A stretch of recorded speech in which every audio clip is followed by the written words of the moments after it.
வர காரணங்கள் என்ன? தலையில நீர் இருந்தாலோ, தலையில சைனஸ் இந்த மாரி சில நேரங்கள்ல பிரச்சனை இருந்தாலோ, டிப்ரஷனால தலைவலி வரலாம். சைனஸ் இருந்தாலும் தலைவலி வரலாம். தூக்கம் இல்லாமலும் தலைவலி வரலாம். தேவையில்லாத ஆர்கியூமெண்ட்டு, தேவையில்லாத வாக்குவாதங்கள், கான்வர்சேஷன் அதனால ஓவர் ஸ்ட்ரெஸ் ஆகி, அதனால தலைவலி வரலாம். குழந்தை இல்லாதவனுக்கு குழந்தை இல்லையே என்று கவலைப்படும்போது தலைவலி வரலாம். வீடுகளில் உறவினர்களுடைய இழப்பினால தலைவலி வரலாம். அம்மா, அப்பா இருந்தும் சில நேரங்களில் இறந்துட்டாங்க வச்சுங்க. அதனால ஐயோ! நமக்கு வேறு ஆள் இல்லையே என்ற கவலையினால தலைவலி வரலாம்.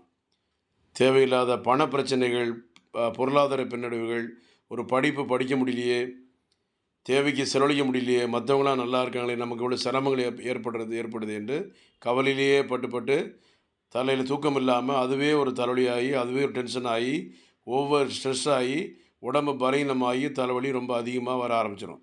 மாத்திரை போட்டால் தலைவலிக்கு அடிக்கடி தலைவலிக்கு மாத்திரை போடக்கூடிய சூழ்நிலை தள்ளப்பட்டுரும். அதனால் கவனமாக இருக்கணும். Antony Siddha Chennai Kodambakkam doctor G. Johnson, BSMS. நன்றி. தேங்க்யூ.